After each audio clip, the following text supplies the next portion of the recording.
Welcome, everyone. Thank you for coming to the lecture today. I'm really grateful for your presence. My name is Huan Jin. I'm a faculty at the Division of Humanities, and it is my honor to introduce our speaker today, Professor Wai-yee Lee. Professor Lee is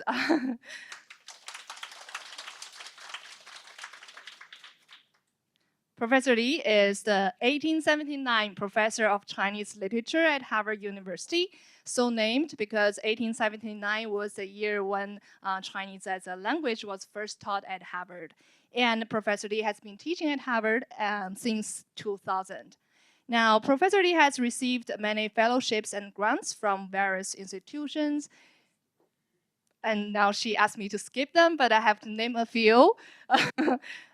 From the Harvard Society of Fellows, the Chiang Jing-Guo Foundation, American Council of Learned Societies, American National Endowment in the Humanities, etc., etc. Okay. Well, in 2014, she was elected by Academia Sinica to its list of academicians. Professor Li's research interests and topics span from early Chinese thoughts and narratives to late imperial literature and culture. And she has written many books on both fields. And her recent book publications include The Promise and Peril of Things, Literature and Material Culture in Late Imperial China, published from Columbia University Press in 2022. And in 2023, she co-edited a book titled A Topsy-Turvy World, a selection of translated plays from the Ming and Qing period. And this year, she has two books coming out. Congratulations. One is an annotated translation of The Peach Blossom Fan, published from Oxford University Press. And the other one is an edited volume of Friendship and Gender in Chinese Literature from Braille. And she has more to offer. So her next book is titled The Confucius Chronicles. Will come out from Columbia University Press, and that's what our talk is about today. So please join me in welcoming Professor Li. Thank you.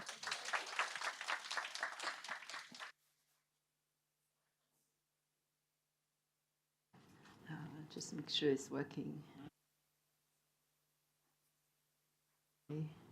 Okay. I want to thank Professor Jin for her kind introduction, and I want to thank all of you for coming. And among the people I welcome here is one of my high school friends, so I feel very honored. So the book has been accepted for publication, but I still have to make some final decisions about it, one of which is whether the sequence of chapters and so on, but hopefully it will come out next year. And it's not, as I've said to several colleagues, I don't think of it as a great research work. I think of it as something that I'm compiling for the purpose of teaching. I will go on to explain what I mean. So it's called the Confucius Chronicles, and the image you see here, this is an image from the tomb of Hai Hunho, dug up in 2011. So this is the very damaged version, and this is someone making a version of it. And the reason why I chose this one instead of the many more standard images of Confucius is because I thought it's actually quite fitting to have an image that has a very indistinct face, because it rather serves my argument on how different versions of Confucius become the engine for intellectual debates and cultural arguments. So in other words, this is not a project about uncovering the authentic Confucius, because we have already many colleagues doing that, but rather thinking about Confucius as this figure who is so important in our civilization precisely because arguments are built around what he stands for. So another reason why I chose the word Chronicles is because it has this very welcome capacity to include both fiction and history. In other words, by using the word Chronicles, what comes to mind could be something historical, as like the first two examples I listed here, but it can also include something like fiction, like including realistic fiction, like Trollope's Barchester Chronicles, or C.S. Lewis' famous Narnia Chronicles. In other words, even spanning the spectrum of the fantastic and the realistic. How does that work? So in other words, Chronicles, the idea of the Chronicles is that by listing events in a chronological order, it becomes a bedrock of storytelling, the bedrock for making sense of things. By the way, I was told to speak in English, but at whatever point, if you want me to switch to Cantonese or Mandarin, I'm happy to do so as well. Okay, so I think before I do anything else, I would just give a brief introduction to the chapters. So the first chapter is really actually no more than an annotated translation of the chapter on Confucius in Sima Qian's Shi Ji, the Kongzi Shijia. So that chapter is quite long, but in translating it, I decided to divide it into 72 sections. So you ask why 72? 72 is an auspicious number. I'll explain later. But so the idea is that I want people to read slowly. I want them to stop at each passage and think about what this is connected to. Okay, so not only what sources this may be coming from, but how is it interpreted in later periods? What sort of mini stories does it generate? So basically, this is going against the tide of our profession as well as the tide of society, which tells us to read quickly, right? So this is an argument for slow reading. In other words, by dividing it this way and by forcing us to look at how each segment is itself the product as well as the generator of intellectual debates and cultural arguments, this may get us a fuller sense of the textual universe in which that chapter by Sima Qian exists. You have to remind yourself that in 2nd century BCE, we are in a world where textual boundaries are rather vague a lot of the times, and what we call texts are often very sedimented, and we're dealing with different layers of knowledge, of information coming together. So this chapter actually is the longest, and the reviewers told me that this is the densest to go through. So, but sadly, this is a chapter mainly we're focusing on today. Okay, the second chapter is called Arguing with Confucius. So this chapter is actually chronologically prior to the first chapter, because the first chapter is 2nd century BC. Arguing with Confucius, we are talking about texts mostly from the 3rd century BCE, or even in some cases 4th century BCE. What we are talking about are different thinkers that subsequently, in the history of Chinese thought, thinkers we associated with labels such as Daojia, like Taoism, Fajia, right, like Han Feizi, or Mozi, and so on, and the idea is how all these thinkers, in articulating their arguments, feel the need to reinvent their own Confucius. Sometimes it means putting their arguments in the mouth of Confucius, and sometimes it means putting Confucius as a symbol of certain values against which they launch their arguments. So Confucius is, in other words, without Confucius, what we call the 100 schools actually couldn't happen, because they are all arguing with, for, or against Confucius, or presenting themselves as the inheritor of Confucius. So much so that, for example, even Taoism, we think of it as a different strand of thinking altogether, right? But there are many scholars who argue that they see themselves as inheriting the teachings of Confucius as well, right? But maybe if we have time, we can talk more about that. So the headings here just refer to the subheadings in that chapter. And the reason why I put up justice, law, and order is because a lot of the arguments about what is the law or what is justice are most germane, and in which Han Feizi and Zhuangzi come up with very interesting arguments. As well, this is true also of what I call historical arguments. In other words, interpreting the past. How Confucius is said to have interpreted the past, and all these other people are coming up with their own version of interpreting the past. Okay, chapter 3 is a fun chapter, I hope. It's called Outsmarting Confucius, how to prove that you are smarter than Confucius. And this referred to stories, not many of them, some stories that show children and women. We're really talking only about a handful of anecdotes that show themselves to be more clever than Confucius. And in this case, we are really not speaking about intellectual arguments so much as just another way of thinking about what is knowledge.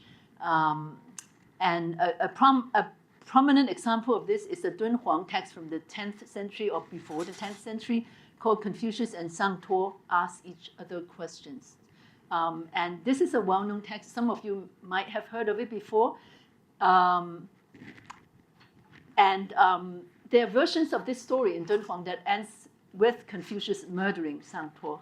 So you have, in other words, this is a story of a 7-year-old who shows himself to be smarter than Confucius, and Confucius, being bested in arguments, is so incensed that he actually kills Shangtuo. So this is a very unexpected turn of events, right? So I thought people would get a kick out of that. But subsequent version of that Shangtuo story takes out that section about the killing of Shangtuo parts. So it becomes a story about a young boy who is so smart as to really holds his own with Confucius, and Confucius is willing to learn from him. So the troublesome part gets taken out, and the whole context of that has to do with Buddhism. If we have time, we can go back to that. In an excerpt from this Taiping Heavenly Chronicle, which, as you know, Professor Jin wrote a book about the Taiping Rebellion and the reverberations of that in Chinese literature. So this is one of the texts she discussed. But in that text, Confucius is whipped and punished by the God on high and so on. Well, the main thing is really this. So as you know, in the 1970s, there was an anti-Confucius campaign, right? And so I went to the library and looked up books that were compiled during this period, and they bear titles such as 历代反恐斗争言论 or something. So anti-Confucius arguments throughout Chinese history, and you would be amazed how thin they are. So in other words, these guys are really already trying their best to find 历代的反恐言论, but they actually come up with a very small sample. And to kind of make the numbers seem more impressive, they actually have to include arguments about being against dynastic rulers and so on and so forth. So really, strictly speaking, not even anti-Confucius. This is just by way of saying that it's actually very hard to find anti-Confucius arguments. What you have are people who are unhappy with the status quo and want to express their discontent, and the way they do so very often is to say that they are the true inheritor of Confucius, and everybody before them has misunderstood Confucius. So, in other words, the argument is really against his interpreters or his followers, rather than like Zhu Xi and all those people, rather than him. Okay, the last chapter is about the 20th century. The reason why I call it Settling Scores with Confucius is because this is not about intellectual arguments anymore. It's not even really about cultural debates. It's like blaming Confucius for all that has gone wrong with China. It's about shadowboxing with modernity. So these are some examples. Like the first example is 马克思进文庙. So Karl Marx goes to the temple of Confucius and has an argument with Confucius about what they have in common, what they have against each other. It's actually a pretty mediocre piece, but it's interesting. Basically, Confucius said that I talk about 大同, right, in the chapter 礼运 in 礼记. So that is a version of communism and so on. So I think a year or two ago, Hunan 电视台 came up with a version of this story. It's called 当马克思遇见孔夫子, and it's really, really terrible. It's really terrible. But 作为反面教材, 你们可以去看看, and you'll see what is being done with this story. Lin Yutang in 1928 wrote this play that at the time was quite scandalous. It's restaging the meeting of Confucius with Nanzi, who is the wife of Wei Linggong. And in Lin Yutang's version, Kongzi and his disciple Zilu are actually secretly attracted by what Nanzi stands for, the independent modern women and so on. Of course, they do not dare go beyond the teachings they are supposed to represent. And Lu Xun, 现代中国的孔子, also outlined what he perceives as what's wrong with Confucianism. And again, even in that essay, it's not really about what's wrong with Confucius. It's what he thinks Confucius has come to represent, which is a special type of compromise and acceptance of expediency, what he calls 摩登圣人. So we can talk about that later too. Anyway, but that is 1935, but more famous is actually Kong Yiji. which I'm told is still in the syllabus, in the school syllabus in the PRC. I don't know whether it's true or not.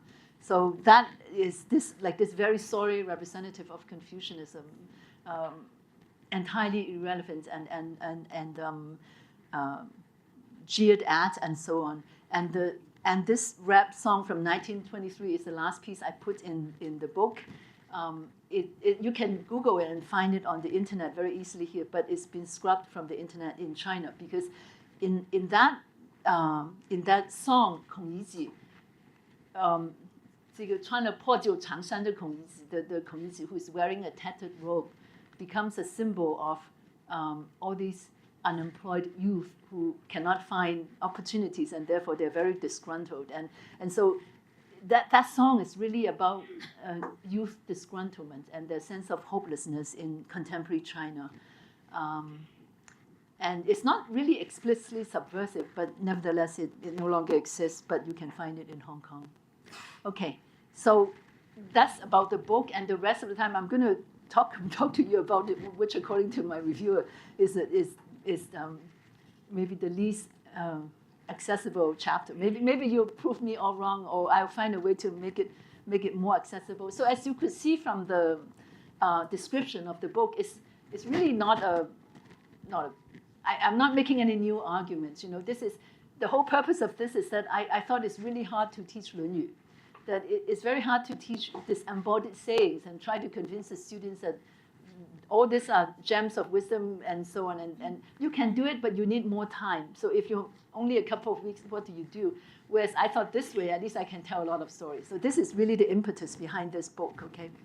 Anyway, so about this chapter in the 习记, 孔子世家.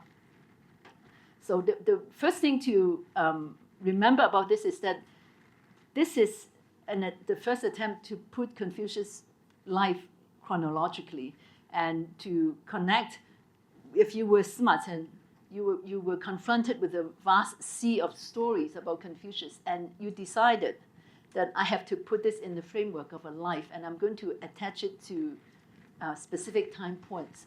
Now, a lot of scholars, when facing this, they are very concerned about how Sima Chen has made mistakes, like internally it's not consistent, or it's not consistent with other things, not with Zhuo Zhuan, and so on and so forth.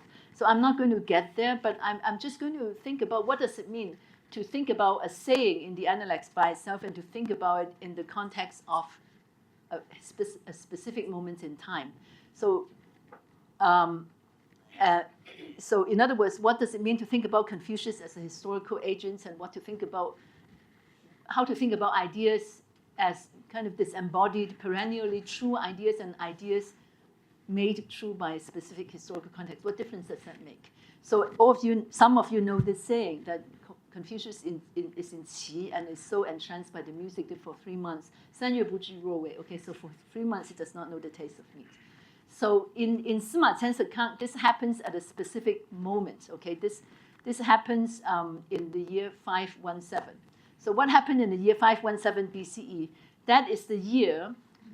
Okay, kind of let's backtrack a little bit. We have to say a word or two about the political situation of the time. So this was the period, as you know, the period of this unification. So there are a lot of states, and in all these states there are rulers, but at this point in time, a lot of these rulers are also losing power to the important ministerial lineages in their states. So in the states of Lu, there are 3 powerful lineages. The Ji lineage is one of them. At some point, this lineage became so powerful that it basically kicked out the Lu ruler. So this, in other words, this is a moment of a crisis of sovereignty in the states of Lu. And so Lu Zhaogong, the ruler, has been kicked out, okay? And supposedly he has gone to Qi. In one account, he has gone to Qi. And Sima Chen here tells us the story that Confucius then also went to Qi and has this experience with music and so on. So what does it mean to think about this event in the context of that crisis of sovereignty?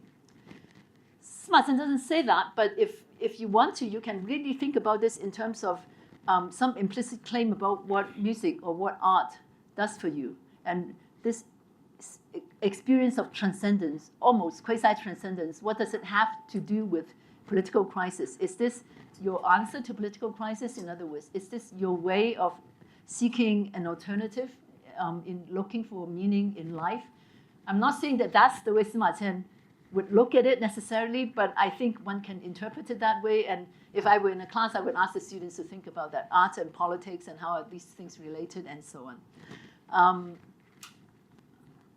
So to think about the implications of Sima Qian's choice, let's contrast this with a story in the Shuoyuan, which is a couple of centuries after Sima Qian. So in this version of the story, it's very simple. It's just that Confucius sees a child who seems to represent a great sense of moral certainty and a very admirable figure, and Confucius then just go and then find out that, oh, the reason why he's so great is because the music in Qi is so great. So this is in other words, this is a dehistoricized version of it.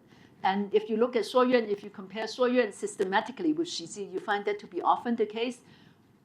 A story that is explained by specific historical political tensions tend to be neutralized in Shuoyuan 2 centuries later, that it becomes more a matter of teaching a lesson. In this case, teaching the lesson how music is important for you and is important for moral cultivation. If at any point I stop making sense, you just raise your hand and I will promise to explain as best as I can. Okay, another example is this saying, which occurs twice in 论语, 我未见好德如好色者. I've not seen people who love virtue as much as he loves sensuous beauty. Now, if you take this saying out, then it just means that Confucius thinks that 色 is bad for you and 德 is good for you, and it's an absolute categorical statement, right? But if you think of it in terms of the context of the story as told in Sima Qian, according to him, this story happens in the year 495 BCE when Confucius was seeking recognition in the states of Wei. But Wei Linggong and his wife shows so much disrespect towards him that he feels that he has to leave, and when he leaves, he says this. So if you think of it that way, then this idea of polarity of love of virtue and love of sensuous beauty, then you have to think about it in the context of Confucius' disappointments and his sense of frustration, and maybe that's why he said that. It doesn't change the argument. It makes it a bit less absolute, right? Or this is yet another example. A lot of you know this saying that Confucius said that he would not talk about 怪力乱神, right? And anomalies, mere feats of strange violation of norms and the spirits. So 不以怪力乱神. But of course, in the Shiji, there are several examples in the Kongzhi Shijia where Confucius talks about that precisely. He shows his esoteric knowledge and he talks about all kinds of weird things. This is one example when he talks about weird things, and the year is 510 BCE. So when you deal with this, when you see such an example, what should you do? You can say that, well, it shows that Sima Qian's version of Confucius is different from the version of Confucius in the Analects. You can say that as a simple fact, and you would be right, because that, all these texts come up with a slightly different version of Confucius, right? But you will also be right to think about this in the context of the meaning of talking about weird stuff.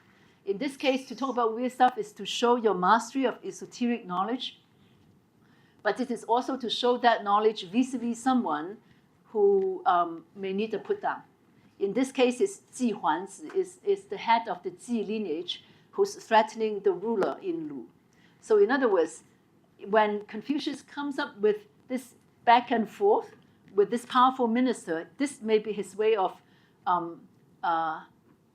showing his superiority, not for the sake of showing his superiority only, but also to put a damper on this very power, on this Ji Huanzi who is maybe drunk with power at that time, right? And to push back against him, some sort of Elon Musk.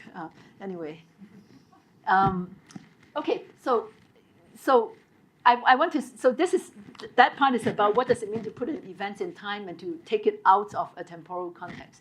I want to speak more generally about what temporality means in this account. Temporality has to do with a special sensitivity to contingency and to expediency. In other words, temporality is about being embedded in time. That think of yourself as you're not an absolute entity with absolute beliefs this way or that way. You are in time. So you have limits. And there are things you can do and there are things you cannot do. So I think when Sima Qian puts Kongzi in time, it has that consequences. It has that consequence as well. It helps us to think about the odds he faces and the kind of compromises he makes and the sense of contingency he has to deal with. So one thing that is a bit weird it's a bit strange strange in Sima Qian's account is that the first recorded public action of Confucius is this, that when he is still in mourning for his mother, when he's still wearing a mourning sash, he goes to see the head of the Ji lineage and seem to want to take part in a feast. And then Yang Hu, who is a Jia Chen, who is a retainer of the Ji lineage, told him, basically snubbed him and said that, well, the Ji lineage is 想事. They're offering this feast for 事. 非想己. It's not offering a feast for you. In other words, he's questioning Confucius' status as a 事. He's saying that you are not even a 事 yet, should you be here? And this is a very strange this is a very strange episode to put in the life of Confucius. In other words, if you want to lionize Confucius, why would you tell this story? Confucius is supposed to be about between 17 and 20 at that time, because it shows Confucius in a very inappropriate light. He is in mourning for his mother. Yeah. But can I ask a question? That when we were talking with the Cabaret or the Chronicle but during the socials, and I think this question had been asked because at that time, so and Cropstone has to do such years. These computers actually exist before we talk about is a story. I think the answer is yes. Yes. Yeah, I think he does exist. What kind of evidence, scientific evidence do we have? Excuse me, we can save the question to the Q&A session. Thank you. Yeah, we can talk about that later, I promise you, okay? But I think he exists. But I'm just saying why this incident is interesting, because one, it shows Confucius 不守礼, right? He is not acting properly. He should be in mourning. He shouldn't be going to seek employment. And secondly, who is he seeking employment from? Is from the Ji Shi, who in the Analects is very often presented as usurping and so on. And the reason why Sima Qian, and it shows how precarious Confucius' position is, that socially he is still in that undefined state. He might not even be respected as a Shi. So all these are not very complementary aspects, right? Why does Sima Qian include that story? So that's really my point. And I think he includes that story because also there's no source for this story, no extant source for this story. Among the sources we have, this story doesn't exist anywhere. So the reason why I think he includes it is precisely to show how someone who is disempowered, who doesn't have a recognized position, may have to break some rules in order to get a foothold and to try to gain some power in order to do things that he thinks are right. So this is kind of, I think that's what this is all about.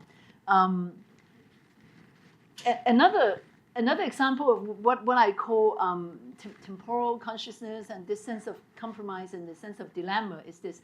2 times in the Analects, you have Confucius being tempted to join some rebels. This is one of them. And the year supposedly is, so this is from the Analects, okay? So this Gongshan Furao is a retainer of the Ji lineage again, so it's a Jia Chen. So he wants to rebel, and Zilu is not happy. And Confucius basically, so Zilu 不悦 is this phrase appears quite often in 论语, right? So Zilu is only 9 years younger than Confucius, and they're kind of between a teacher and a friend, perhaps. So and he often gets angry with Confucius. So he is one of them. He thinks that Confucius is not abiding by the right principles. And Confucius basically say that if he could use me, it would be possible to create another Zhou. So this, he's saying that if I could be used, maybe if I could be employed, maybe I could create another age of glory and good government. That is what he's saying. So a lot of commentators are not happy with this, okay, because Confucius is not supposed to join rebels. So they find all kinds of ways to explain away the fact, and so that Confucius, maybe whoever is summoning me, maybe is not referring to Gongshan Furao, maybe is referring to those who are opposing him and so on. What Sima Qian does is to actually disambiguate, assuming that he has available to him a version of that story as it appears in the Lunyu. What he does is to disambiguate it and make it entirely unambiguous, that Confucius really wants to go, that because it adds all kinds of details, that 问问无所事, he really wants to do something and he has no way to do, 莫能己用, but no one wants to employ him, right? And that although this is a rebellion, if he joins it, then maybe he could do something great. So the idea is this is the idea of means and ends. Okay, you may have to break some rules, and then maybe you can do the results may be something great. That's what traditionally what scholars call 有经有常. Okay, so that you may have to go against some norms and conventions in order to do great things. But here, in the end, he doesn't go. But as I said, this has become all kinds. It has bred all kinds of argument. But here you have Wang Fuji in the 17th century, basically arguing that he wants to do something really great, right? The real regeneration of music and ritual, and if that means going against the political hierarchy, then it's worth it. So this is his way of explaining it. So before we go on, I just want to say that all these passages about rebellion that is kind of embroidered in the Shiji, what it does is to make you see more clearly what Confucius' choices are, and that if he were forced to make some compromise, and if he were tempted, you feel more keenly that, yes, this is justified, that it could be a way to do greater things. And likewise with this famous episode about Confucius going to see Nanzi, because when Confucius goes to see Nanzi, remember Nanzi is the wife of Wei Linggong. Nanzi was a famously unprincipled and licentious woman. And Wei Linggong also was not a very good ruler, but so why would Confucius why would he go to see this unprincipled and licentious woman? So suppose, and the way we understand this is that he goes in order to gain access to Wei Linggong so that he could find a way to realize his ideals, okay? But when he goes to see Nanzi, his disciple Zilu is very unhappy with him. And Confucius has to swear and said that if I went against what was right, may heaven abandon me. 天厌之, 天厌之. So again, a lot of commentators are not happy with this, both with Confucius going to see Nanzi. Some even go so far as to say that Nanzi is actually not the unprincipled Nanzi, but actually a man, and so on and so forth. And even Confucius swearing, they find it very unseemly, because why would the sage get so excited and swear to heaven? It's just not a sagely kind of conduct, you know. I swear to heaven, I'm not doing anything wrong. So this doesn't sound right to some of them. But what Sima Qian does is to elaborate the story and makes it actually totally understandable, and also captures for you what might it have been like for Confucius. According to Sima Qian, Nanzi, Wei Linggong's wife, actually actively goes out of her way to get him to come and see her. And Confucius finds it hard to refuse. 不得已而见之. So 这个不得已就很微妙. So what is 不得已而见之? What does it mean that he could not help it? So nobody is forcing him to say you have to go. So this 不得已而见之, 不得已 is really his own reasoning. He feels that there's no choice. If I want to do what I set out to do, maybe there's no choice. So I had to see him. And when I had to see her, when he sees her, 北面稽首. So in other words, he is performing the ritual of an official, acknowledging the supremacy of the other side because he's facing north, right? And then when Nancy is bowing, this is very nice. Huh? this 环佩雨声悄然, the sound of the jade pendants tinkled musically. 环佩雨声悄然. Why is it great? Because who listened to this 环佩雨声悄然? It's really Confucius hearing, right? He is hearing this. So if at the end of all this he said, 我未见好德入好色者也, then he really has a kind of insider's knowledge of the temptation of Sir. Anyway, that's not in the book. It's just my own imagination. So it's just a very very nice way to capture the palpability of that scene and what does it mean to be in that moment. Okay, so of course in the end the result is the same. He swears to Zilu and so on and so forth. Anyway, so I want to start to wrap things up because I think I'm supposed to talk until. Well, anyway, nobody can stay awake for a whole hour, so I'll try to wrap things up in 10 minutes. Then we have more time to answer questions. So I just want to say this. Okay, how do you read a text like the chapter on Kongzi in Shiji?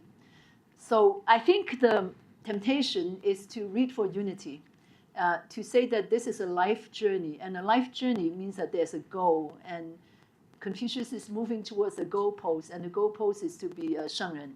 And along the way, he might have made some mistakes. He might have gone here, there, but he's heading towards being a sage. So that is one way to read it. But I suggest that instead of reading for unity and cohesion, it pays to read it for its disunity as well. It pays to think about all the tensions in that text, or the fissures in that text, to think about all the sources speaking against each other in that text, to think about Sima Chen not so much as presenting one version of Confucius, to think of him actively mediating different versions of Confucius in the materials he receives, and try to come up with different combinations of Confucius. What do I mean by that? So what he does really is he parries different, because the kind of Confucius stories that he inherits. Okay, so when people talk about the sources of Kongzi Shijia, most people say that, oh, his sources are 论语, mostly 论语, and then 左传, and a little bit of Mengzi, a little bit of 庄子, and so on and so forth. But people think mostly of quote-unquote Confucian sources. But actually in Kongzi Shijia, in that chapter, there are a lot of sources that belong to what we will call Taoist or Moist or Fajia materials. So how do those materials get incorporated into the text? In other words, quote-unquote non-Confucian. Of course, that too is anachronistic, but for the sake of argument, let's think of it that way. Non-Confucian materials. How does that get into Kongzi Shijia? So what do I mean by that? For example, there's the Moists. So who are the Moists? Mozi. Some of you might know what that means. So Mozi are those guys who want you to be very frugal, and not to have lavish funerals, and to 接纳, to love everybody the same way, not make differences in kinship and so on. Okay, that's like the simplified version. So in this version, Qi Jinggong goes to see Kongzi, and Kongzi said this very famous line, 君君臣臣父父子子. And Qi Jinggong said, well, tell me more. And Confucius said something like, 正在劫财. Good government depends on regulating the uses of wealth. So that too is in some parts of the 论语, but it doesn't belong to the same passage. Here, Sima Jian is stitching together different passages. Okay, and then in Shiji, then Yan Ying, who is Yan Ying? Yan Ying is this minister in Qi, who has. So Yan Ying, in some versions, in some passages, is actually praised by Confucius, but in some passages, he and Confucius are some sort of rivals. So in Yanzi Chunqiu, the text that is associated with Yan Ying, in some chapters, Confucius is a positive figure. In some other chapters, Confucius is the butt of criticism. You can think of it as the tall man against the short man, okay? Because Confucius is very tall and Yanzi is very short. So they are constantly. So in this version of the story, Yan Ying tells the Qi ruler, don't hire this guy, okay? Because all these scholars, they are very glib, they are proud, and they have lavish funerals, and the rituals are so complicated that you can never learn enough of it. 非所以先细民也. This is not the way you can benefit common people. So in a sense, Yan Ying is some sort of populace, okay? So he said that if you want to benefit the common people, this is not the way to go about it. So Yan Ying, this passage of Yan Ying criticizing Kongzi appears in Mozi and in Yanzi Chunqiu. So in other words, this is the Mozi criticism of, this is the Moist criticism of Kongzi. So why does Sima Qian incorporates it? You can say that he incorporates it so that he can proleptically repudiate it. Because Confucius starts his argument by saying, 正在节财. Good government depends on regulating wealth, using wealth frugally and wisely. So in other words, in this version of Confucius, before the other side can attack him for being lavish and too obsessed about complex ritual, already stakes his ground and say that actually good government depends on 节财. So in other words, you incorporate your opponent in order to push back, to give yourself some room to push back. Or another example. So a lot of the stories in Kongzi's Shijia is from Zhuangzi. So you should know I'm sure a lot of you have read Zhuangzi. So Zhuangzi, the most important figure in Zhuangzi is Kongzi. Kongzi appears more often in Zhuangzi than Zhuangzi, much more often than Laozi. And Kongzi is supposed to represent a lot of different positions, okay? So this story of Confucius going to see Laozi appears 5 times in Zhuangzi. And in versions of this story, it's about Confucius being very confused and feeling very powerless. So he goes to see Laozi, and Laozi said that no wonder you're in trouble. You have to learn this or that. And then he comes up with some Taoist arguments, and then Confucius then agrees with him. So that's the way that encounter is represented in Zhuangzi. So the way it appears in Sima Qian is a little bit different. First of all, there is some uncertainty. 盖见老子云. So this 盖 and 云 是疑词. These are words indicating uncertainty, right? 盖见老子云. So 他第一个就说明不知道是不是真的有去见老子，好像有人说是见过老子. So he's already kind of distancing himself a little bit from this story and showing you that we don't know how believable this is. And he further neutralizes the Taoist critique by having Laozi, instead of coming up with a long Taoist sermon, just saying that, well, 为人子者无以有子，为人臣者无以有子. To be a son, to be a subject. So Laozi's version of how to achieve goodness or some version of transcendence is to 无以有子, is not to think too much about yourself. And that is a critique that Confucius can accept, right? So 无必无故无我, right? That is a line in the 论语. So he too said, so this could be translated into some version of selfless devotion to duty, in other words. So this is a version of Taoist critique that can be neutralized and turned and assimilated into the teaching of Confucius. Furthermore, in versions of this story in Zhuangzi, Confucius goes to see Laozi when he's 50. When you're 50, you've been knocking around a bit, and you've seen that your way doesn't work, and so you get your word of wisdom from Laozi. So that's how it works in Zhuangzi. In Kongzi Shijia, it's not sure that this event is not dated. It could be any time between 17 and 30. So it's presented as an encounter in youth. It's like Confucius being curious about what are the possibilities. So the 情景很不一样. So the context is totally different. This is just to show that in Han Dynasty stone carvings, Kongzi and Laozi is one of the most common themes. You have many versions of this. This guy, by the way, in the middle is Shangtuo, the child whom in Dunhuang Confucius murders. So Shangtuo also appears in a lot of early sources just as a very smart kid who was very smart. Anyway,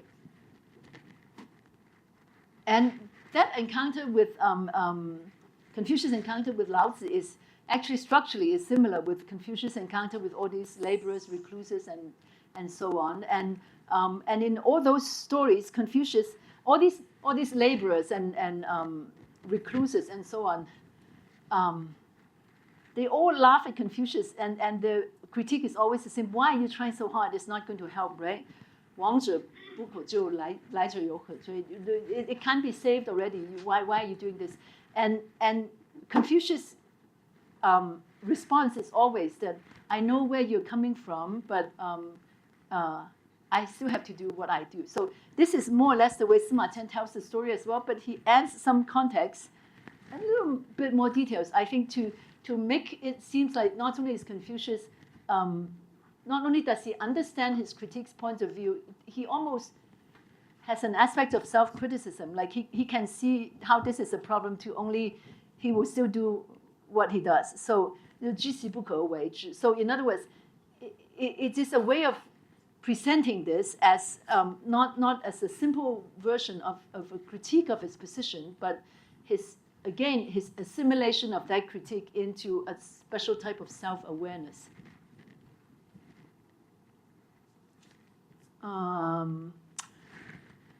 Okay, so I'll just very quickly go on the last part about the so-called 法家 perspective in the 孔子世家 chapter.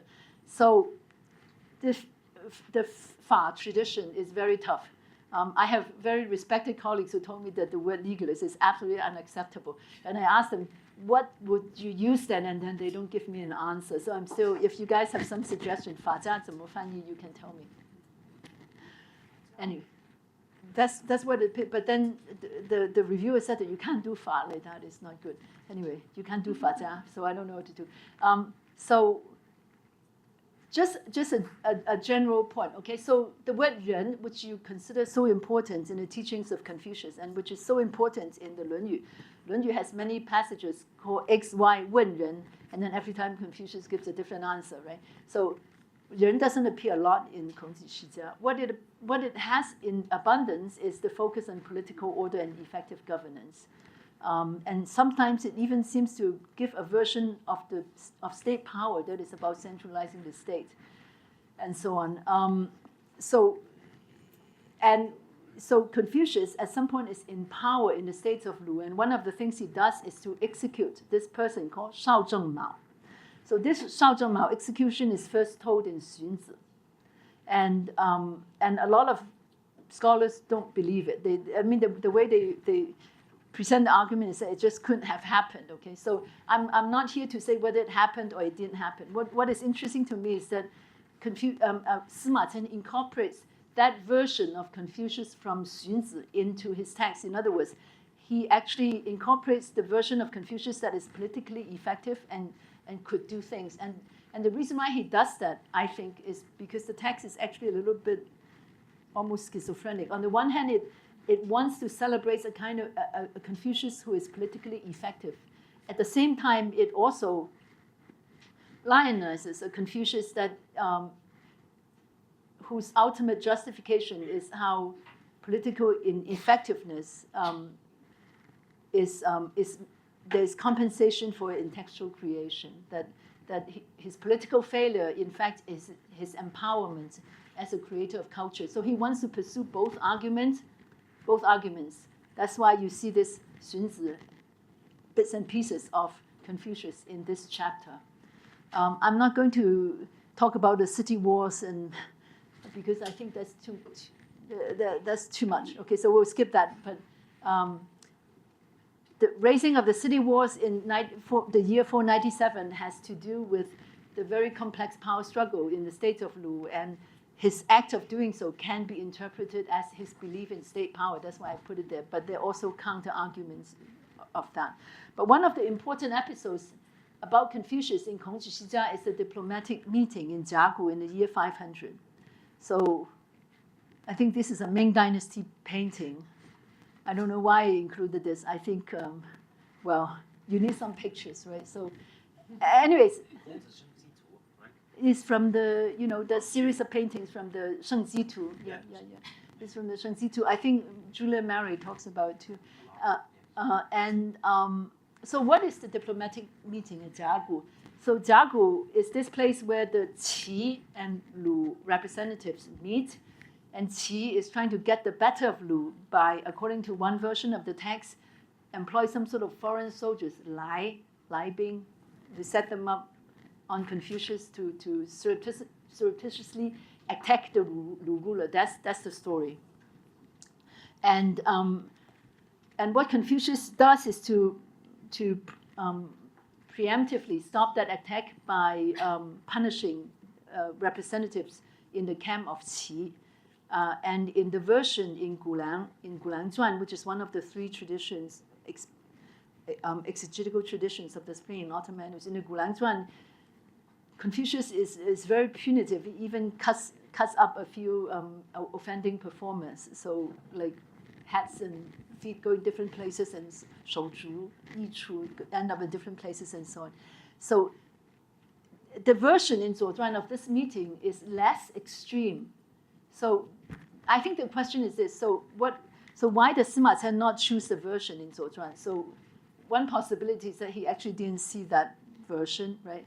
Or for whatever reason, he actually chooses the version in Shiji is closer to Gulang Zhuan, where, in other words, Confucius, who in order to bring about this diplomatic success in the confrontation of these two states, actually used punishment in a very cruel way. So,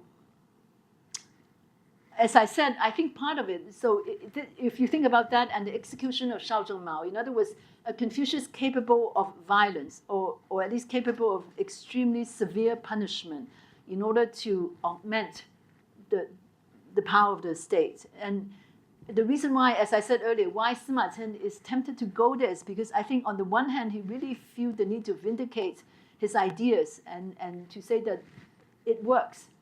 But of course, what he has to come up against is the arc of political failure. That this is actually a story of political failure, right? 孔许世家. So the refrain in the chapter is 不用, that nobody employed him. And the way he neutralizes this 不用, the way he frames this not being recognized or not being used is to say that that this is actually the beginning of creation. And I will get there. Wow, do I have? Yes, we do have time. I do, but I just don't want to talk for so long. Anyway, so let's be quick with this. So in the chapter about Kongzi, in Sima Chen's chapter, there are several moments in which Confucius is in trouble. And this narrative of Confucius in trouble, being besieged by his enemies, being, in one case, they are starving, he and his followers are starving. This is told not only, this is told a lot in Zhuangzi and in Mozi and in other texts as well. So imagine, why would you tell stories of Confucius in trouble? One reason is if you want to disparage him, this is actually a kind of story you would tell, right? To say that, look, his ideas don't work and his followers are in trouble and so on. But Sima Chen actually embraced this idea and say that this is how you see the greatness of Confucius. That's why when this is when they're stuck between Chen and Cai, and his three disciples take turn to come in and say, why are we in trouble? And then Confucius gives different explanations. And when Yan Hui comes in, Confucius said that why are we in trouble? And Yan Hui has this great line, 不容合并,不容然后见君子. What harm is it to be unaccommodated? Being unaccommodated is the beginning of greatness. That's how we see your greatness. So in other words, the arc of failure becomes explanation of greatness. And that's the other narrative that Sima Chen pursues in his chapter. This is, of course, something he talks a lot about in the letter to Yunan as well. The letter is in Hanshu. I won't go there. And I also won't go to the Sangjiagou and all those things. Okay, let's skip. Well, actually, the last episode, really, of Confucius' chapter is this discovering Huolin, that there's a strange animal called the lin, and nobody recognizes it as nobody recognizes it for what it is, and Confucius does. And this story is told in 左传, and especially in 公羊传, it becomes really important in 公羊传, especially. And the common explanation is that Confucius sees the lin, this auspicious animal, unrecognized for its greatness, as the perfect analogy for himself. That he 来非其时, he doesn't come at the right time, and people cannot see his worth, and so on. So in the 公羊传, this is connected specifically to the creation of 春秋, of the spring and autumn annuals, that he cannot see his way forward, and the capture of this animal then convinces him that he has to seek vindication in textual creation, and that is the creation of 春秋. And in Sima Qian's chapter, this also is more or less the last episode of his life. And I will skip all this. Let's skip all this. So, and because in Shiji, there are different versions of why Kongzi 做春秋. One, in chapter 130, he says, 孔子二陈蔡做春秋. The creation of 春秋 is connected specifically to the kind of adversity he suffers in Chen and Cai when they're suffering starvation. But in this chapter, in the 孔子世家 chapter, is connected specifically to the capture of this lin. And so it's in Sima Qian's account, it's about textual creation, it's also about leaving a legacy, about revealing yourself to posterity. So 吾何以继献于后世哉? How can I reveal myself to posterity? Now, of course, this is the way Sima Qian talks about Shiji as well. So here you see all kinds of parallel. This is not connected to anything. I was just thinking how to wrap up our thoughts about how Sima Qian thinks about what matters. Okay, so in other words, it's a chapter about Confucius. It's a chapter about the most important figure in Chinese history. But I think I would say these are the kind of questions at the background of it. How should power be defined, and how does one gain it? How does one use it? What are the kind of choices it imposes, and what are the paths to a meaningful existence? I feel that these are all at the background of the questions always hovering around the margins, as I see it in the chapter on Confucius. Okay, so this is an illustration of that story, 孔子, from 1919. And this is that song that you can find on YouTube. And the reason why I end with this is because, okay, of course, we all teach in a context that is very presentist, right? Our students always want to see, so what is it, how does it connect to what people are talking about out there, right? And I thought, actually, this 阳光开朗孔乙己, it's not that it's such a great piece of music, it's derivative and so on, but it actually speaks to some of the concerns that you can read back into 孔子世家. In other words, when the first line about 孔乙己, why am I wearing this tattered long robe? That phrase, you can regard it as maybe a trivialized, maybe a vulgarized version of 不用, of not finding your place in the world, right? The way Kongzi talks about it. In fact, the length of your 长衫 is 如服. The discussion of what counts as a Confucius robe or Confucius garb is actually discussed in 朱子 a lot. And it often has to do with what kind of compromise you would make in order to find your way in the world. That's why Shu Shentong, for example, you know that the first emperor of Han, Liu Bang, is famously disdainful of intellectuals, right? He is known to have pissed in the hat of one. And so he doesn't like Confucius garb. And Shu Shentong changed it to 短服. He changed the Confucius robe to a short gown. And so to me, that encapsulates a lot of things, right? So what sort of compromise do you want to make in order to be effective in the world? And what does it mean to hold on to your ideals? And what does it mean to be a Ru? So this is a book about stories about Confucius, as I said, but it's also the stories about the followers of Confucius. If you think about, so Confucius talk about 君子如 and 小人如, right? And 荀子 talks about 雅如 and 大如 and 俗如 and 贱如 and so on. So if you think about 孔乙己, that story from 1919, the story is ultimately also who is the 读书人. So it's not just about Kongyizi not wearing that tattered robe, but the narrative of that story is also about him as an intellectual. How is he going to position himself in the world? So I feel that this is a roundabout way saying that it matters. I'm trying to convince my students that it matters, even if they're only interested in the 20th century. Anyway, so that's the end. Thank you.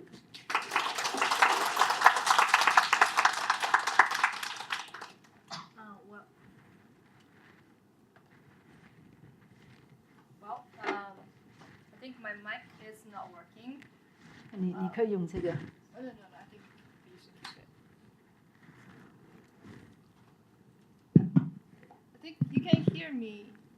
Yeah, well, thank you very much, Professor Li, for this wonderful, wonderful talk. I know you really rushed yourself, but you really shouldn't have.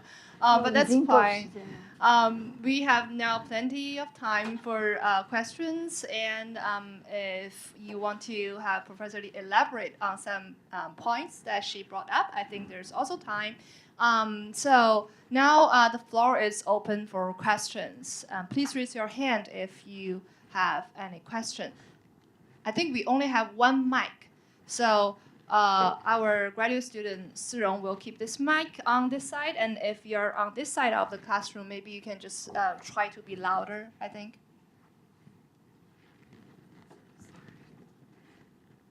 Please introduce yourself before Okay. the question. My name is Ting. I'm a teacher at CUHK Religious Studies. Thank you so much for this really wonderful, really inspiring talk. I really learned so much. And I keep thinking, you mentioned the relevance for your students, the relevance of the past to maybe what's happening today, what's happening now. I'm thinking it's so clear from your talk, the relevance of today. We are witnessing, for instance, Christian nationalism happening, for instance, in the US or other parts of the world. But it also actually I think, rises on very similar logic as well, kind of reinventing a historical past with a historical figure that's very central to kind of an imagination of a civilization, as we can see maybe in the case of Confucius as well.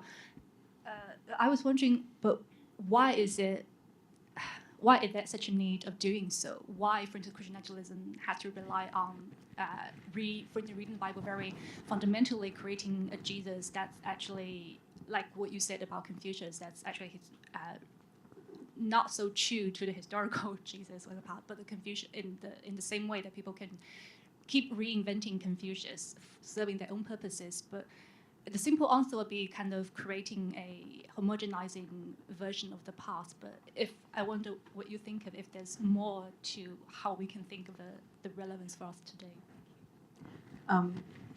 So that is a, thank you, Professor Guo. That is a really big question. Basically, why are we inventing the past all the time, right? I think the simple question is, this is the only way we can define ourselves, right? The past is our future. So everybody is trying to reappropriate it, reinvent it, and retell it. I think what you're implying in your question is that Confucius can become a kind of new symbol of cultural nationalism in our days. And I think the way to think about that is really to just go back to the text and study them for yourself, right? So in other words, as I said earlier, I'm not saying that we can find the authentic Confucius. The Jinan Ping wrote a book called The Authentic Confucius. But you open any book, Qian Mu and Cui Shu in the 18th century too, they're all trying to distill the historical Confucius that really is a reliable truth. That, in other words, they all want to find the real Confucius. And I think that is indeed quite hard to find. But the point may not be that, but to think about how he's being used from the beginning in Zhuangzi and Han Feizi and then Sima Qian and all these other people, because it's a feast of ideas. They're all arguing about things that matter, and Confucius is in the middle of it as representing this or that, but your purpose is to navigate their arguments and find whether they're still meaningful for you, not to say that that thinker is misrepresenting Confucius, right? But I think one thing that is quite telling is as you know, when Li Ling wrote the Sanjiagou and all that, there was a lot of controversy, and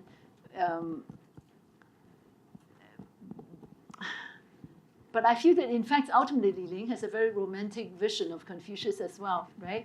He has a vision of Confucius as the unaccommodated intellectual who is battling misunderstanding in his time and who cares only about the truth. And of course, Li Ling is also looking for the real Confucius. The way he writes about it, he's passing which line is believable and so on and so forth. But when he offers a version of Confucius that is so disappointed and so frustrated and so much rejected by his own times, he is also thinking about the role of the intellectual in our time. So I think that just cannot be avoided. All of us are doing that, right? Thinking about a historical problem in some ways as being connected to the choices as dilemmas we face as contemporary people. I don't know. Yeah. Maybe for audience who hasn't asked question yet, first, and then we can come back again. Maybe Lawrence and Hi, then Lawrence. Tobias. Professor Zhao, actually. Hi, I'm Lawrence Zhang. I'm associate professor here. Just curious, you mentioned how Sima Qian is doing exegesis and trying to figure out the stories from various sources, right, and various perspectives. But I feel like you didn't really talk about what Sima Qian, his own agenda might be. Like, what is he trying to do here? Right. And is this a giant sort of up yours kind of to Han Wudi who had something going on at that time trying to promote Confucianism? Is this his way of saying, you're doing this all wrong? Like, what's happening there? I'm curious if you have any insight. So well, a lot of people have talked about that, right? So and they're not wrong, I think. A lot of people have said this, that Sima Qian sees himself as following in the footsteps of Confucius, right?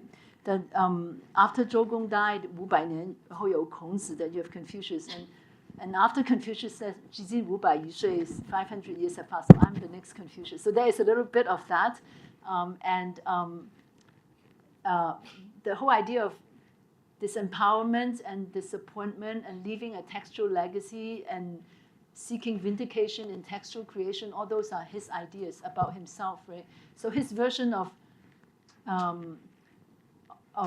Confucius is very much along those lines. So when Yan Hui said, 不容和害, 不容然后见君子, he could be talking about himself, right? What harms is it to be not to be unaccepted by the world? It's in the fact of being unaccepted by the world that you show your nobility of mind. So 不容然后见君子. So there's that. And also when 孔子获麟, so he says this line in 孔子世家, right? 吾何以继现于后世哉? How am I going to reveal myself to posterity? That's almost verbatim the line he uses in 报的南书 and in the 100 就是太史公记事 130. So I think that there is certainly that sense of Confucius as the person who defines a tradition by defining a civilization by going to the past, by claiming this authority to define the past so as to offer his moral vision for what the world should be like. So in all that, he is shaping that Confucius that is actually aligning with his own version of what being a historian is about. And as for his view of what contemporary so-called Ru is like, all you need to do is to read the Ru Lin Lie Zhuan, that he's not very complimentary about the Confucian scholars of his time. The really successful people like Shu Sun Tong, early Han scholars, and Gong Sun Hong, he's not very complimentary about them. So so I mean, one way to think about it is actually, so in the beginning of his chapter on knight errant on 游侠列传, he says 如以文乱法傻以武犯禁, right? The Confucian scholars, they use 文 to confuse the application of the law, and the xia, they use their martial power to challenge what is being forbidden.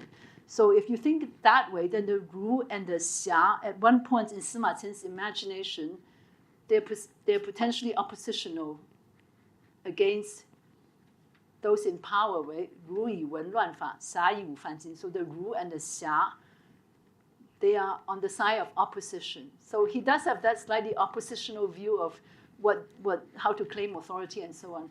But in his time, the Ru are the ones in power. And his version of that kind of Ru, as distinct from those poor Ru at the beginning, is different. And he makes that clear as well, I think. Yeah. Thank you. Professor Zurin has a question. I can also Yeah.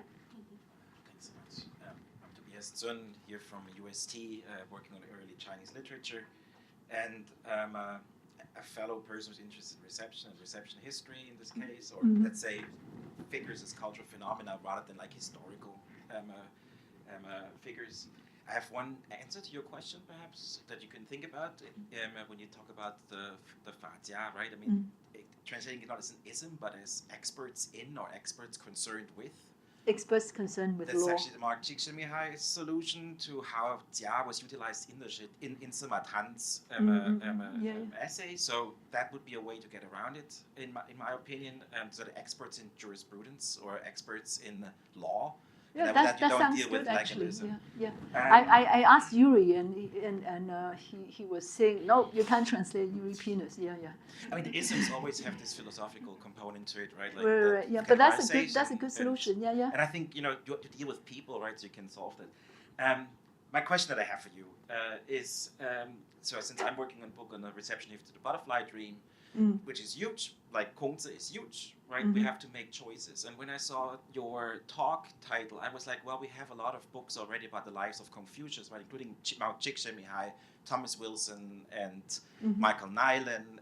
You said Julia Murray's thing on the material culture, the visual culture of the Zhuangzi. So I was like, what are you adding to it, right? That was my main concern. And when I saw your list, I was very excited actually to see, right? I mean, I was not surprised that you do Liege, right? Because we work with Han and Pauline together, right? And all these kind of things. There were some that were clearly that you would pick those part of expertise. And also because people have not talked about it. But the first one that you pick is the one that is translated often, that is very often discussed, right? The Kongzi Shijia. You didn't take the Kongzi Jiayu as another Actually, potential. there's a lot of Kongzi Jiayu in my No, but you didn't take it as a exegesis. starting point of the conversation, right? So my question to you is, what is the reason behind that specific choice? Because everything else is, let's say, just you Said counterpuntal readings or like non-canonical readings of Confucius. But you start out with the most canonical depictions in some sense, aside from the Lunyu, I would say, that we have of the intellect. So why did you choose that specific one? So maybe I'm just missing out on what's out there. That's entirely possible. So Bimen's out. So maybe I'm just missing out. But as far as I know, there is the Yang translation, which you can't use in class because it's full of errors. I don't know whether you've used Yang Xianyi's translation. Ninhauser's there too. Is Ninhauser's out yet? Yeah. Oh, I didn't know that it's out actually. So when I was doing it, it wasn't out yet. I think Watson has it probably too. No, Watson didn't translate it. So let's say Ninhauser has a translation, and I have mine. So that's fine, I think. And so at the time, I actually asked Professor Ninhauser, I said, I need to use it for class. Do you have it that I can use it? And he said that he didn't answer my email. So I thought he hasn't produced it yet. That's why I just went and had to translate it. It was just the year before. But I thought the way I do it would be different in the sense that because the text of that chapter is only about 10,000 words, but my chapter is 50,000 words. So 40,000 words is about other sources, right? Like including Kong Chongzi and Kongzi Jiayu, those are the ones that are in the tradition, but also Zhuzi. So what I want to say is you can read such a well-known text and still see how complex it is, perhaps by having a more inclusive, more capacious sense of the kind of debates that it can ignite, the taking it apart and seeing how each is connected to so many other things. Michael Nyland's book, Michael is a good friend of mine, okay, so I'm not saying anything against Michael. So Michael Nyland's book actually is just kind of paraphrasing Kong Zi Xu Jia, and some of her readings I don't agree with also, despite Michael being my best friend, one of my best friends. And Tom Wilson's book is about later, it's about Song Ming, the ritualization and so on. And so those are the ones I know. I actually didn't know Lin House's translation. I would be sure to add a reference to it.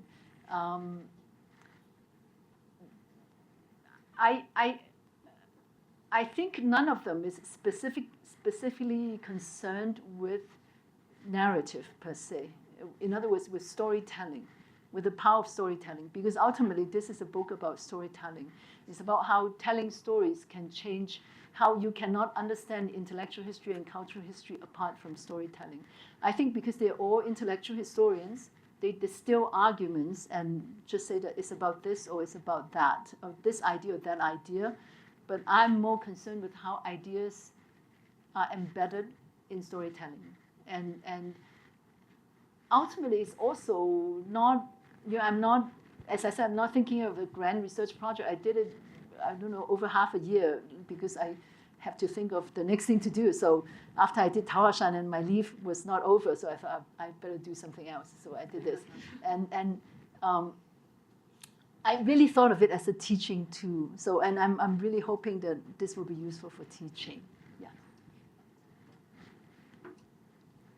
Hi, my name's Victoria, and I work in the library. And my question, I'd like you to elaborate a bit more on it as a teaching tool, because I was really fascinated when you said about slow reading, and that this is, and so how are you envisioning this being used, and could you elaborate more on what you think, what you describe as slow reading for your students to do to provoke discussion? So I have to say that that's also an ideal scenario and not the real scenario, because the real scenario is that I assigned it for class and there's immediate revolt. How can you expect us to read so much over 1 week? And so I immediately have to backtrack, and I said that, okay, you don't have to read all the translator's notes, you just read Sima Qian. You're reading 10,000 words, not 50,000 words. So that's, I already admit defeat. But that's the general education class, right? So I'm hoping that if it's not a gen ed class, maybe I can convince them to at least read some of it. Because the text is numbered, right? So if I say, just look at that episode of Confucius meeting Lao Tzu, and the 6 different versions of that story, what do you make of it? Why tell this story? I mean, if you are thinking about later period, then you will be talking about maybe even reconciling Confucianism and Taoism, what is called Kong Lao Hui Tong in a later period. But obviously in that period it's anachronistic, and that's not how it works. So why have these 2 figures meet each other, and why have them argue about what matters? And so what I meant by slow reading is, if you read the whole account, it could be overwhelming, but if you isolate specific points of the narrative to think about it as just one story, an isolated story that has multiple versions, and that generates multiple arguments, that is itself the product of a debate already, then you think differently about storytelling, I think. As I said, the answer ideal, not real, because they just refuse to do so. The last time I tried to make them do it, yeah. Thank you.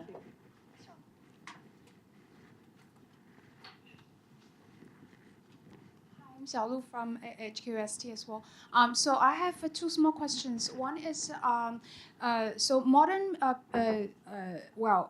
writers or people working on modern literature tend to highlight their uniqueness by claiming how they are doing something completely different from the tradition. But since your book is covering the whole period, I wonder whether you observe this kind of uniqueness, or you think that this is just a fake claim of some sort. And another thing is about storytelling. So I wonder whether you include oral tradition, because I imagine that people studying analects would hear stories explaining about all those details. But it might be difficult to trace back to the whole discussion. Yeah. So if the question is whether I think I'm doing something really original, then no. I mean, I'm not inventing the wheel or anything of it. I mean, I can't reinvent the wheel. But I actually don't think anybody has done this, to be honest. But I don't think that is a mark of great originality. It's just a way of putting things together for the convenience of teaching, right? As I said. But if the question is oral sources and how to tabulate them, then it's actually really quite hard, because a lot of early Chinese scholars talk about orality, but all that we have are written sources. So it's not so easy to reconstruct orality, but what you can see is how some genres that quote unquote have a kind of subversive bent might have a greater connection to orality, like the Sangtuo story, for example, was likely performed. And in the tradition, there are always stories about how someone who is ignorant, uneducated, a woman sometimes, and they can best those figures of authority. And those stories tend to have a quasi-oral, popular origins, right? So, for example, there's a Yuan play called 桃花女斗周公. So it's about this humble girl who proves that this Zhou Gong, not our Duke of Zhou, but just by association, some figure of authority, fortune teller, how she totally proves him wrong, although she's unschooled and so on. So, wait, I'm losing track of your original question. You were saying that people in modern study of modern literature like to claim that they're original. The first question is about the difference between the 20th century rendition of yeah. Oh, yeah, okay. So yes, the 20th century renditions are different, of course. But what's strange to me is that even all this Guomoro and even Lu Xun, even Lin Yutang, they can't go all the way, in totally rejecting Confucius. Especially Lin Yutang, because Zizhen Nanci seems to be mocking Confucius, right? But when Lin Yutang writes in English, when he feels that he is representing Chinese culture to the rest of the world, then he becomes very defensive of Confucianism. And of course, Guomoro and Lu Xun, all these people are trained in, among other things, antiquarian studies. They actually knew the tradition, and I think in some ways it was very attached to it. So when they attack Confucius, it's not even what he is, but what he is supposed to have become, and as a force that is impeding progress or something. That is how often it appears, right? Yeah, I don't know whether that answers your question. Yeah. Okay. Well, do we have more questions? Okay. Yes. Yeah. We promised you could ask questions, and you were forbidden to ask questions. Go back to my. Please introduce yourself too. Thank you. I'm an assistant professor in philosophy here, and I'm also a senior fellow at Cambridge University. So my question would be, how easy that we just swim in a narrative so rich that we don't want to seek the beginning of the narratives. So, for instance, this professor talked about Jesus, the Christian kind of a tradition, and we're not talking about Confucius tradition. So we're like swimming in this very, very rich kind of a tradition, narratives, for more than 2,000 years, without asking ourselves if at the top of it, it was just the beginning of a narratives, not something of what we now say like scientific facts.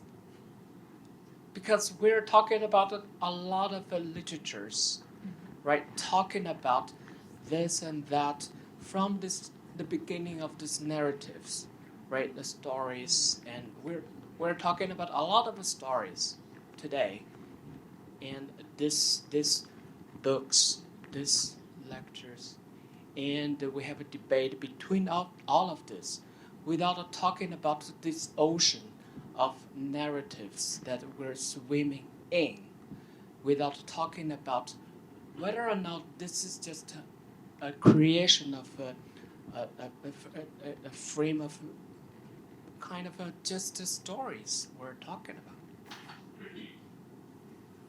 So, if your question is whether the stories that we are talking about might be based on illusions or lies, Not lies. It's just misinformation the way, or ignorance. The way we're communicating with one another, and when we talk about the literatures, right? This book and this books and this book for the past 2,000 years. Mm-hmm.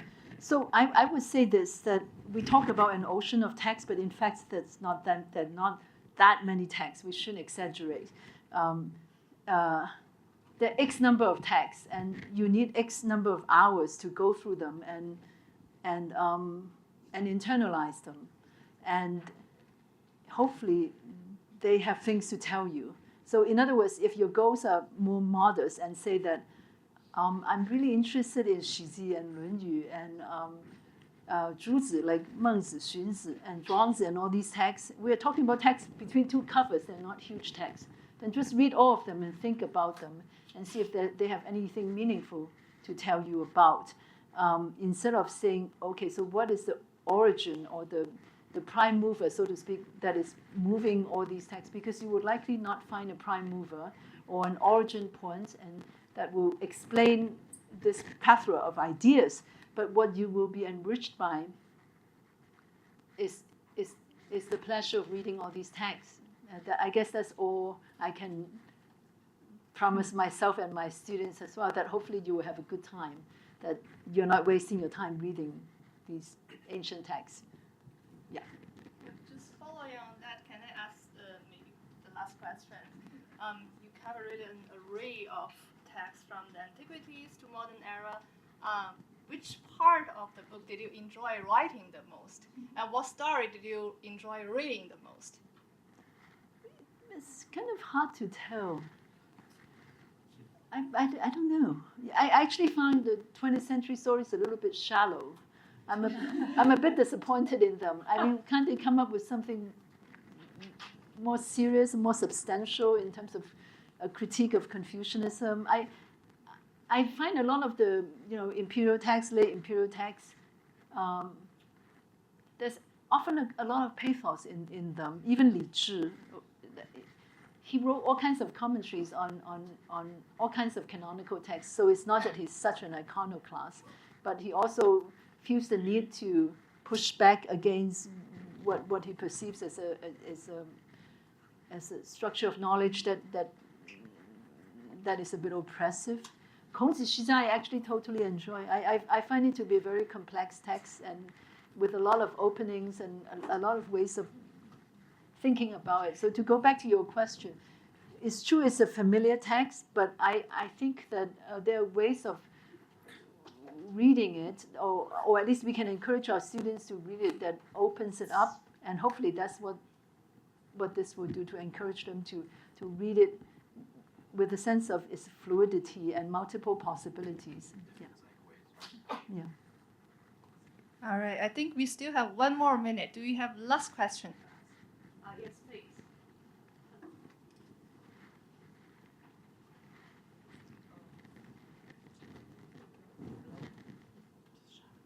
You can use my mic.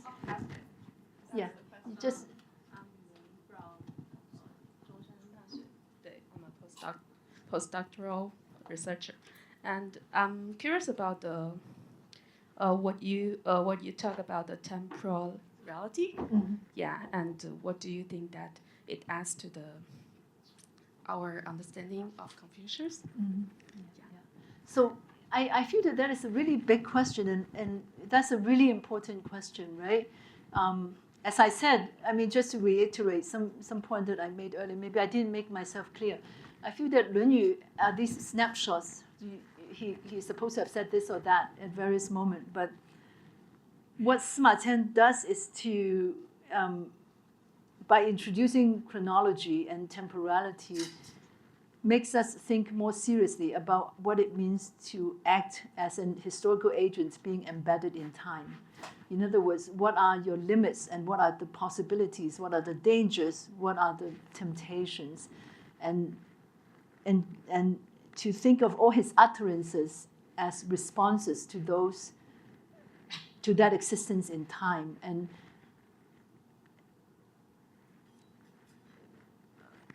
I think that heightens the sense of pathos almost, because you realize that so much of it can be contingent. So much of it is 无可奈何, right? So when he said 我则一是无可无不可, and if you're an unsympathetic May 4th reader, you would say 他说无可无不可, 这个就是极强的人, you know, that he actually just shows his lack of moral idealism, that he's too ready to compromise when he said 我则一是无可无不可. And so, for example, in Lin Yutang's play 几件男子, he repeats that line 无可无不可, 无可无不可 a lot, by which, and that is supposed to indicate a sense of moral cowardice. And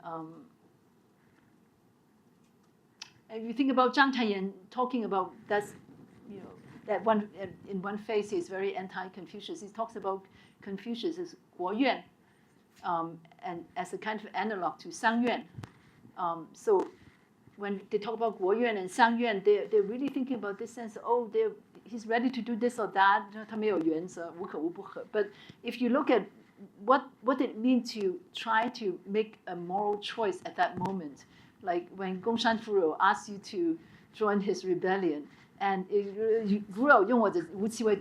if you really want to 为东周乎, do you do it or do you not? Then you really have a different understanding of 无可无不可, that it's not about moral cowardice, it's not about compromise, it's about the arts of the possible, what you can do at a certain moment, right? So because when he said 无可无不可, he is going over all the possible choices for an educated person in his time. You can go and become a recluse, you can go and hide out, you can maybe serve to a certain extent, and maybe you go all out in service, and maybe you even 仗志入身 in order to achieve your goals and so on. So, and after he goes over all those political possibilities, he said, 我则异于是无可无不可. I'm not like them. Meaning, there are some things I can do and some things I cannot do. And I feel that it is that sensitivity to the dangers and difficulties of such situations that Shizi makes us aware of. Well, thank you very much. Thanks to Professor Li for this great talk, and thank you for being here and for all your questions. Let's give another round of applause to Professor Li.